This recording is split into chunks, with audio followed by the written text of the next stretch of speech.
Next up, Isabella Espinel from the AiDASH Customer Success Team will lead our esteemed panel, Vegetation as the Common Thread, Driving Resilience Across Every Program. Good afternoon, everybody. I hope you guys can hear me okay. I'm so excited to be here with you all this afternoon after a great couple of sessions. Thank you, David, for introducing us. And like he mentioned, one of our wonderful clients all the way from New Zealand is here today, so I feel very fortunate to be here. I'm part of the customer success team, and I get to partner closely with several of our large IOUs, both inside the US and also several globally. I'm really excited to talk to these three esteemed panelists about their experience, not only with AiDASH, but how breaking down silos and centering vegetation has allowed them to achieve a variety of goals. And so I have here today the pleasure of two of my clients joining me on stage, as well as a third who I've heard only great things about. I'll give you all a minute to introduce yourselves. Maybe we'll start at the end with Bert. Sure. Good afternoon. Bert Stewart, Manager of Vegetation Strategy at National Grid. I'm responsible for any work plan in our T&D system in New England, as well as anything regulatory, including written testimony, verbal testimony, and really anything R&D related to our veg management program. Thank you. Fletcher? Yeah, thank you. Fletcher Johnson, Director of Vegetation Management for Xcel Energy. So across all of our 8 states of distribution for operating companies, combined T&D program. Kia ora koutou, ko Mcinerney tōku ingoa. I'm the Reliability Analytics Manager at PowerCo, previously the Strategic Vegetation Manager. For a teeny tiny bit of context about PowerCo, because probably most of you won't be familiar, we are the largest combined gas and electricity distribution business in New Zealand. We're located on the North Island, and we have about 29,000 kilometers of network and about 20,000 of overhead network. So we are small but mighty, and we have quite a diverse terrain as well, as David alluded to earlier. Yes. So to kick us off, I want everyone in the room to think about this moment, especially if you are partnered with AiDASH already, and specifically for our panelists, you know, every moment where there's a transformation in any kind of program, especially one like vegetation management, usually has kind of a tipping point, whether that's a storm, some regulatory pressure, or something internally that says we need to make a shift now. The status quo is no longer possible or sustainable. So I would like to hear from the three of you about what that moment was in your organization and what specifically did you feel needed to change. Could have been within the strategy at Veg Management or more broadly. We can start on this side this time. Cool. So similar to some of what we heard from the other panelists, in 2022, 2023, after 2 cyclone-affected years, which are the equivalent of hurricanes for New Zealand, we had a breach of our regulatory compliance. So our regulator was not pleased with us, and we needed to go on a recovery plan to improve our quality of supply. This was a bit of a trifecta. We had the storms, two very bad storm years. We had increasing issues with vegetation before that as well as a recognized need to modernize the program, but not quite a pathway to go. After the breach, we engaged with an external consulting company to help us understand some of the root causes, no pun intended, and we did find that actually vegetation was one of the leading causes, which was unsurprising in that regulatory breach. The outcome of that consultation piece was a recommendation to develop a cohesive recovery plan. So it needed to factor both defective equipment, resilience, as well as vegetation management. So with that, we really honed in on what did that mean for vegetation management, and that meant looking at a few of the enablers in the program. So one of them was vegetation strategy. What did that strategy look like? What were the things we wanted to address? What were the things we wanted to change? And the other critical enabler for us was technology. And I'll talk a little bit about the status quo later on, but spoiler alert, paper is still very much involved in our processes at this point in time.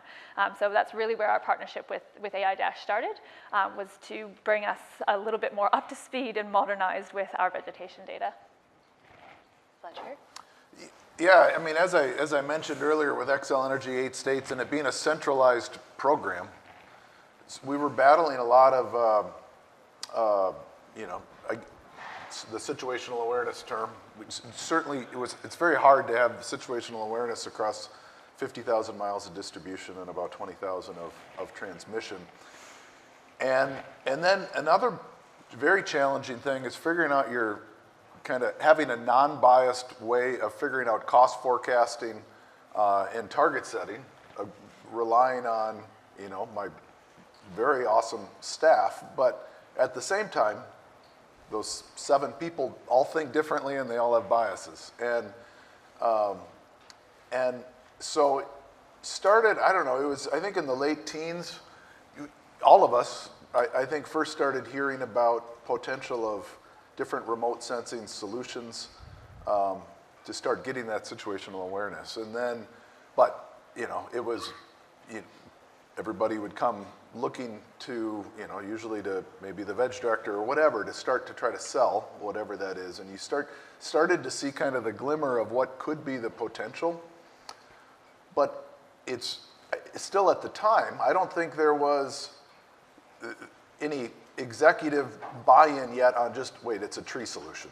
Go and just get the trees trimmed. Because there's a huge investment with it. I think it was in 2021, working with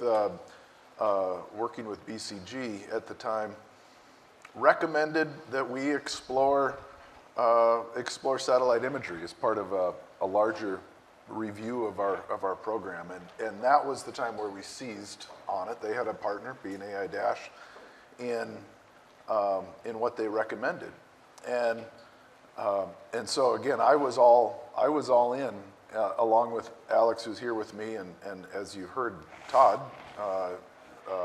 this morning. We kind of got the buy-in for it, and we moved forward with it as a solution.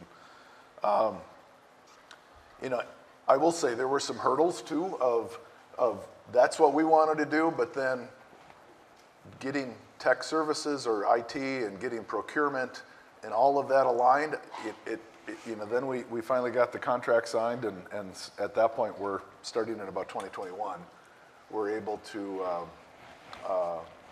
move forward and start looking for the opportunities and refining. Yep. So similar to you, Fletcher, but also quite different. So we got to go back to 2020.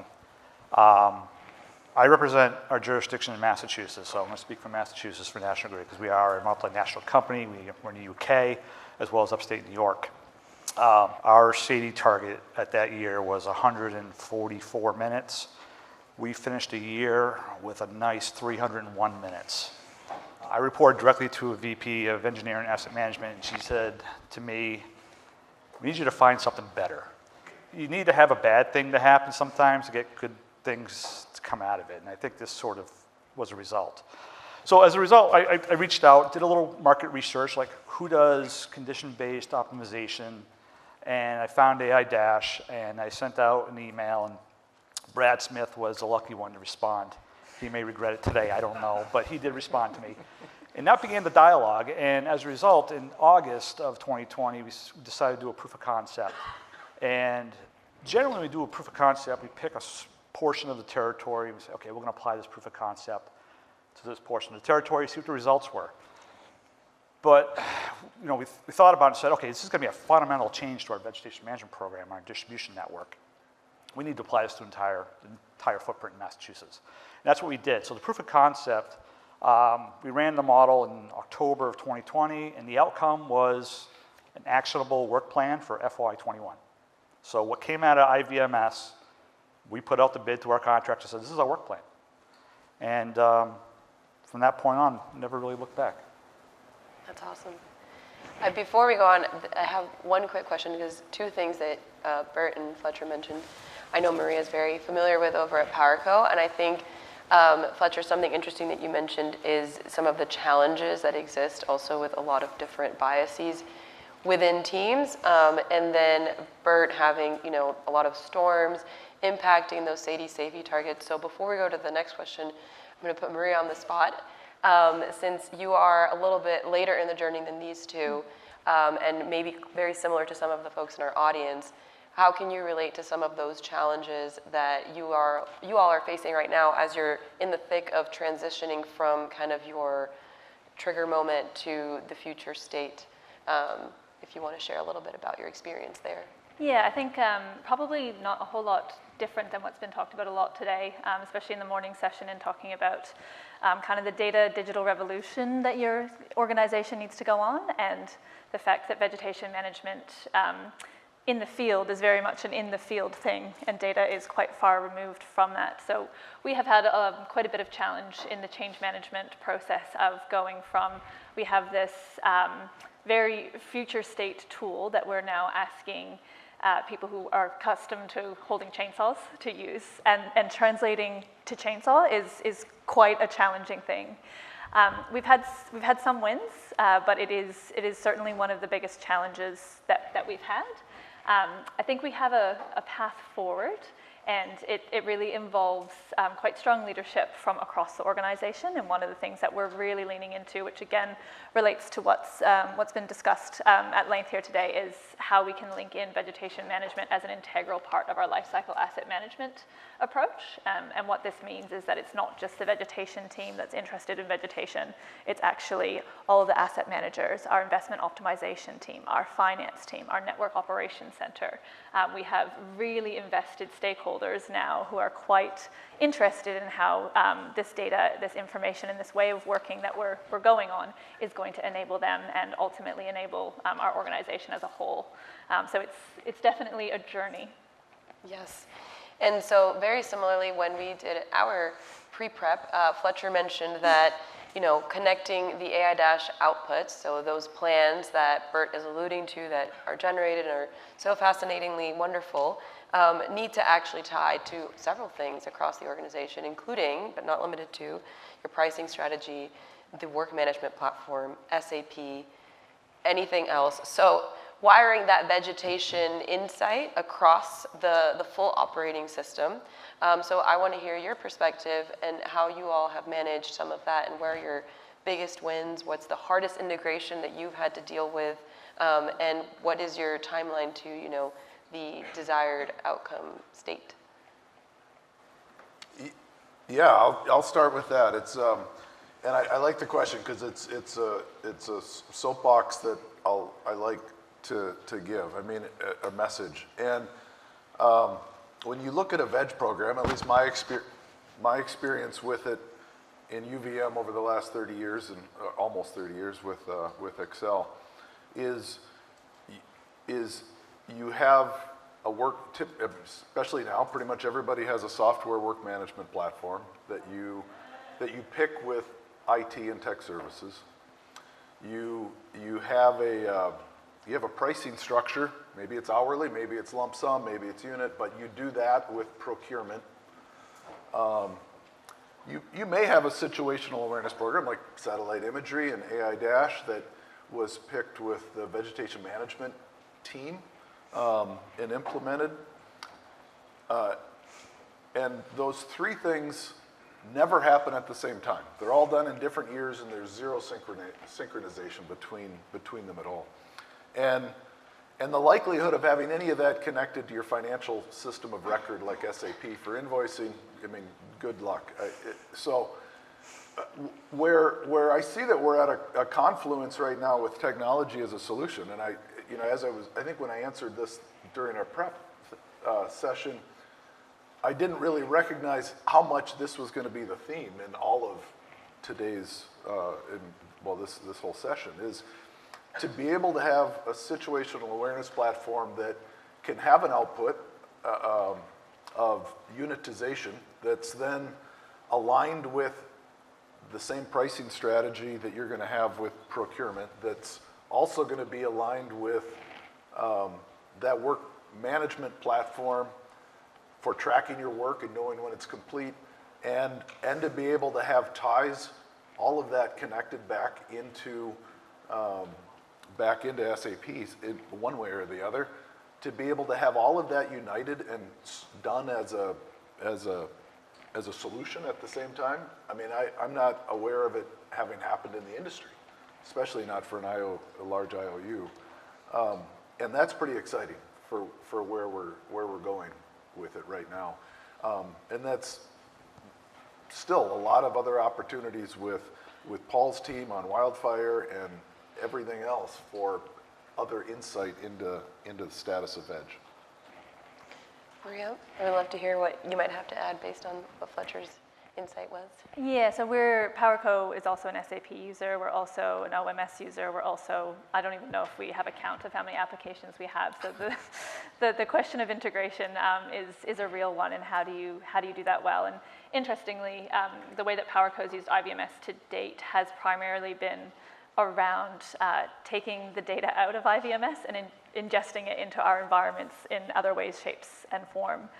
So we've managed to do that early, and we've managed to do that quite well. We still have, I think, a roadmap that we're working towards on it. But I think, again, to the works management part, this is where our biggest challenge is how do we actually get these great insights and this decision making and the right stakeholders around the table for the decision making. How do we actually still turn that into practice? That is a journey that we're on, and I think the more that we go into the journey, the more that we're understanding what probably the undocumented or the informal vegetation management processes were, and I think that's a really important nuance to understand. We were trying to solve what we thought was the problem, and as we go deeper, we're starting to understand that potentially there's some different challenges, some different issues, and some different use cases for IVMS. So we're actively trying to work through understanding what the problem is before we jump into a fully integrated solution, so that we have that clarity going forward. One thing that I would like Bert to talk about, because you mentioned how difficult of a point you were starting from back in 2020 for fiscal year 2021. And so before we move on, I would like to give you an opportunity to share, and some of the folks here today may have been here at our last Evolve and may recall, but I think you all have continued to reap the benefits of making this shift. So I want you to share a little bit of what your biggest wins have been in the last 5-ish years that you've been kind of moving towards a different approach than prior. Sure. So yeah, the one thing we've always done with all of our veg programs is we track the reliability benefits, whether it's our hazard tree program, our resiliency program, even our maintenance program. We generally look at CI, CMI, tree related of course, and just tree events itself. And one of the big changes is we looked at, okay, we run a 5-year cycle, what do we see for benefits? Generally we saw around 8% improvement in reliability. Generally I think it was CMI mostly. Tree events and tree customers impacted were relatively flat. And again, for our maintenance program, I guess it's sort of to be expected, right? So once we switched to condition-based, we started really looking at that. And the way we calculate that, just for some clarity, is we look at 3 years of performance on each individual circuit. And then we work a circuit, right? So if it comes out of IVMS, it's on our maintenance program, we work that circuit, and then we track the performance 12 months after. And we are seeing remarkable improvements. I think Lou from Entergy talked about 20-something% he was seeing in improvements, and that doesn't surprise me, honestly. We have, so 2022 through 2025, we track that cumulatively, and on tree events, we're seeing 22% improvement, customers impacted 29%, and CMI, customer minutes, 43%. That's total over those years. I expect sort of eventually in that plateauing once we get through the entire system. We're pretty close to that. Yeah. But if we can continue double-digit improvements thereafter, that's huge. When we first went into using IVMS to inform our work plan, initially we decided to do less miles for the existing dollars that we had. So have those efficiencies, and if we can reinvest some of those efficiencies, great. If not, we don't have to ask for more money. Our use case and justification has really turned into reliability improvement, right? So it's been really remarkable, and that's really what we tout to our executives. We went in for our rate case a year and a half, 2 years ago. We made sure we put that in our testimony, make sure we put that in our information request responses. So we try to yell that from the top of the roof as much as we possibly can. So the benefits have been huge. Yeah, and I think that another one that I know just from working with your data often is the extension in that average trim cycle, like the predicted trim cycle for the network as a whole, because we've optimized the where to trim and when to trim. So the circuits that can go a little bit longer are actually being, tracked to their own specific cycle versus the ones that may need more attention sooner instead of a uniform approach across the network. So I know that that's another, it's not a reliability metric, but it's another way that we have quantified over the last couple of years, kind of changes over time, because that takes some time to see, right, with several scans and the way that every utility does the work, right, it's going to show up differently in terms of those gains. But something you mentioned, I'm going to pick on Maria again, because I know that you've had great work with our data and our insights. And some of that, like Bert was mentioning, that he's been able to take that to both the regulator and internally the execs and be able to make a case in whichever direction you might want, whether that's more budget, maintenance of budget, extending, trim cycle, regulations that might be mandated, by the regulator but don't actually serve the greater purpose of improving reliability. Maria, I know that your team has been working a lot, both internally and externally, at New Zealand at large. So if you want to highlight any of your recent work there that our analysis has been able to provide your team with that ability to talk about. Yeah, so one of the things that we were able to do with the span level data is actually put together quite a defensible and evidenced case for regulatory reform in New Zealand for the tree regs. Our tree regulations are markedly different than the United States. What it looks like is that easements are by exception, and to cut or remove any tree, you need written consent from the tree owner before you can proceed. So this is obviously quite a logistic and administratively heavy process. Also, the extent of the trees or the vegetation that are covered by the regulations is quite limited. We recently, with the IVMS data, as well as combining our faults data, our finance data, our performance data, so looking at our SAIDI, our SAFE, our CAIDI, some of our contractor performance as well, and our electricity field services agreements as well as VEG, found that for every dollar that we spend proactively in vegetation management currently, and by proactive I mean our plan, we spend 98 cents in reactive works for faults. That's not a great return on investment. And last year, our last financial year, which has just come to a close, over 80% of all vegetation damage or faults was actually from out-of-zone trees, so outside of our regulatory control. So we have zero regulatory power to manage. So with the IVMS data, we were able to get in front of our Security and Reliability Council, which is an organization that is responsible providing official advice to the sector and to government on energy security and reliability in New Zealand, and basically make this case to be first able to show them the extent and the types of risk, so to be able to qualify and quantify the vegetation risk from a grow-in perspective, so what's in our regulatory zone, as well as a fall-in and hazard tree perspective. We were also able to, for what we think is the first, and I think Isabella's shared some United States, and someone mentioned it earlier, the ICE calculator, we were able to put together the first vegetation value of loss load calculation, we think, in New Zealand at this point in time, because we were able to use the very specific span level data to actually get the likelihood side of the equation right and get it specific to vegetation failure and the different types of failure within there. So that was a really powerful thing for us to be able to do, and one of the visions for PowerCo is to be New Zealand's most customer-focused infrastructure owner and operator, and seeing the number that was spit out of some of those scenario modeling that we did, a good year and a bad year, and how much out-of-zone vegetation and our out-of-zone risk contributes to that value of loss load was shocking. Again, no pun intended, but it was quite powerful to get in front of our regulator. So now that is officially published in an advice paper that exists, that was from PowerCo, and we wouldn't have been able to do that without the span level data from IBMS. I think that's an excellent example, and I know that a lot of folks here today have probably faced similar challenges, and having the data to back up what your teams on the ground know to be true, because they're out there seeing it, what you as a vegetation manager also know to be true, because you've been in this role for a long time, but someone sitting very far removed in another room doesn't know and can't understand. It's a real game changer, and so I do think that some of the work that PowerCo is doing is very cutting edge in the New Zealand space, but is definitely applicable elsewhere, and so I wanted to take a minute to highlight that.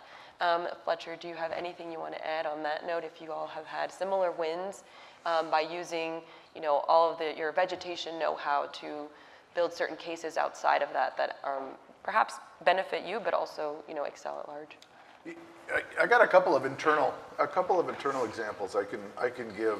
One that we're doing as now, and another one that's on the roadmap for, you know, as soon as we're able to deliver it, is the first being, and Todd kind of mentioned this, I think, in his comments around our circuit-centric approach when it comes to asset refresh work and other things. The teams that are reviewing that in each of our opcos have IVMS access.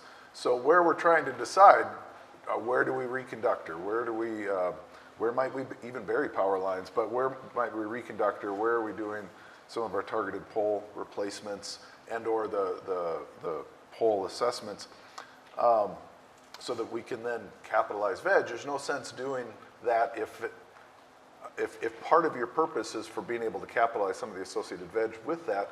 They're able to use IVMS to target those areas, and we have that aligned with our veg schedule. And so we're seeing wins on that already, and that was not something that, you know, again, over my years, I've sometimes really enjoyed living in the veg silo, but it's been an important one to break down and make it a company thing versus a veg only thing. And the other is around using focusing initially on Colorado, and we're going to be expanding this, but using the hazard tree module. You know, there's going to be opportunity. So we're not using it. We haven't fully switched over to it as a work management platform yet. We're kind of living in two worlds, but you know, for the PSPS team that's reviewing it, to be able to see in the future and have access into IVMS without relying on static spreadsheets that my group may or may not have updated appropriately and on time, where is the highest counts of hazard trees? And has veg already mitigated those risks or not, or are they still out there? Something as simple as when was the last time you know, we trimmed the trees? And for a lot of people in this room know, there's people in our industry that don't like saying trim trees, we prune trees, but I still say trim trees. True. We still trim trees, but, and I'll never probably be able to break that from my vernacular, but yeah, when was the last time we trimmed the circuit? When was the last time we might have done a boots on the ground patrol? Where is the counts of hazard trees? Those will be things to be able to share that information real time is going to be huge for us. Awesome. So this next section, I want everyone in the room as well, take a moment to think about what this great future state looks like at your company. And so for the panelists, especially for thinking about people who may not be as far along in the journey or maybe haven't explored some of the use cases that you all have, you know, what's one thing that you all know now or you've experienced in this journey that you wish you'd understood more thoroughly at the start? Not necessarily about the technology itself, but about the organizational change that might be required to make it work or to make it succeed in the way that you envision for your organization. I know some of you have already done that. Some of us are still in the journey, but what is that you would want to share or impart? And we can start with Maria. I think building on what I alluded to earlier, but just really understanding what your use case is. For us, there was many different views of how IVMS could, should, would be used. And while we like to explore those options, I think having a really clear plan and a really clear strategy that you're trying to achieve is quite important. The change is really exciting. It is a significant step change. Again, we are literally paper-based data collection in our field at this point in time, like this 3-carbon coffee paper. I didn't know that still existed. But it does. It's alive and well. We issue like 5,000 and something of them every year. Those are what gets signed before we can trim the trees. Yeah, it's a pain. But I think, so there's lots of different ways that new technology, IVMS, everything else that's coming at us at pace can be used, but just being really clear on what your strategy is and what your plan and what your outcomes you're trying to achieve and sticking to that is really helpful in that change management journey, keeping people on the journey, towing them along sometimes, pushing them along sometimes. It's really a helpful thing to have. You know, for me, I think it's hard. It's hard to have alignment between procurement sourcing with tech services and IT, or are you going to maybe just do it as an operations solution only? But I would say we slow walked a lot of our early years, and I feel like now we're getting into high gear. I think we have a lot more opportunity to hearing what you guys some others have done on the regulatory sense. We've made sure to fit in, we're using satellite imagery, but I think we can do a lot more there. I'd encourage people to do it after hearing others talk about that. But figuring out who else, this is not just a veg solution. And so making sure you try to get some other buy-in from other groups within the company to be able to use it. And that's not always easy either, because every other department has their own solutions that they've sought after. So I think having, you know, with our company, having Todd kind of as a driving force behind this, that's been helpful. So trying to get that driving force, whether it's you as the director or you can get the executive level, and find the wins with the other business groups is a big one. Yeah, Isabella, you mentioned organizational change. So that change management, that was a bit of a hurdle for us. They're not alone. Veg strategy owns the work plan, right? They own that responsibility, but veg operations deliver it, right? And we're a team, probably the closest working team in 2 different departments at the time. Now we're one group. But that was the biggest hurdle, and we had to go out, and rightfully so, went out and did validations to get that buy-in. It took a lot of work and to get the folks in the field to trust it, because they're asking questions, well, if I don't do this one now, what's going to happen when I do get to it? What if we never get to it, right? So we put guardrails in place and things of that nature to make sure, you know, there's a comfort level, and it just works with our business model real well. And through that process and learning, you know, that maybe early on we might have left out some key stakeholders at the get-go, but brought them into the fold eventually. We took that as a lesson learned, and then when we had our summer readiness meeting with our Department of Public Utilities, we said, hey, here's what we're doing for summer readiness. Oh, by the way, this is what we're doing our veg management program, right? We're not on a 5-year cycle anymore. Oh, you're not? No, we're not. You know, we're on condition-based, and this is how we do it, and this is what we're doing. And we went in for future regulatory filings, including rate cases. They understood, right? And we didn't get the challenge. An unnamed neighbor utility went in for their rate case, and they said, hey, we want to use technology to, you know, improve our maintenance distribution program. And of course, they were asked, what are you doing? Oh, we're going to use technology and data. Well, they wanted to use their outage data and get kind of granular on a circuit.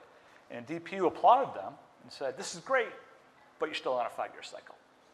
So it really pays to make sure you inform those stakeholders, both internal and external, so they understand what you're doing, so you can succeed in a program like that. Yeah, that's true.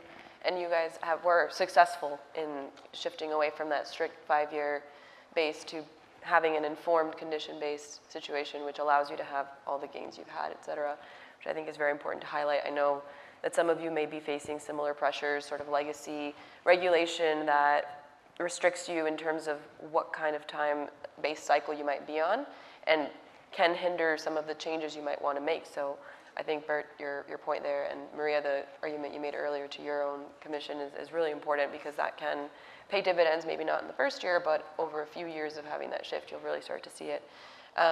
So this is our exciting finish. I wanted to make it a little bit different instead of a question. So I'm asking my 3 panelists to finish the sentence. Vegetation intelligence will have truly become a common thread in our organization when, and I know Maria has prepped a long sentence, so I will let her start. So again, really building on what we talked about throughout, but it's when it's embedded as a key input to our lifecycle asset management approach for ensuring a reliable, safe, and future-ready network. I missed this one. Do your best.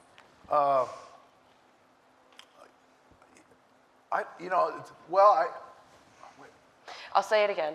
Okay. Finish the sentence.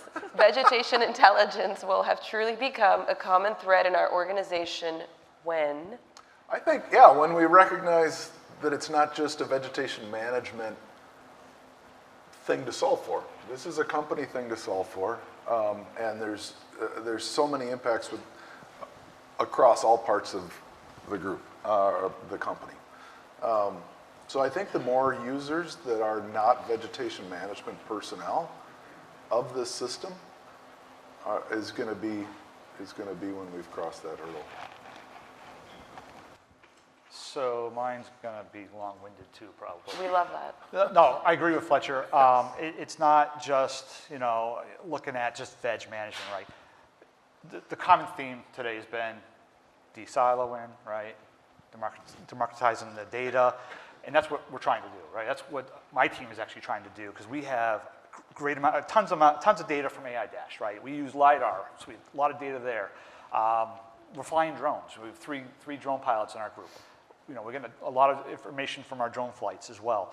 So how do we bring all that information together? So it's not just veg management using that information, right?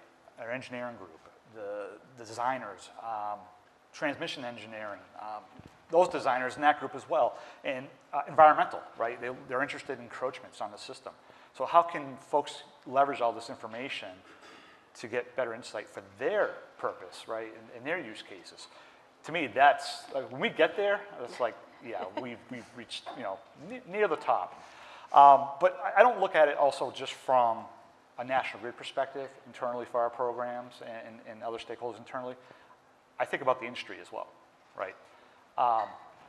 I said it back, I think, in 2022 when I got interviewed by a podcast, and I said, condition-based vegetation management, if it isn't, very well soon will be a best management practice. So for those folks out there that are on cycle-based are on there for two reasons, in my opinion. One, they have to be, right? Because their regulators are telling them, or they just don't know yet. And that's okay too. I know AiDASH has been super successful bringing on new clients, both small co-ops to large IOUs, investor-owns, and I think that trend will continue. I think people are learning fast about what condition-based can do for them. They just need to tailor it to their business to be successful. Yep. Well, thank you three for the time today. Thank you all for paying attention and being interested, and I'm sure these three would be happy to talk about anything in more detail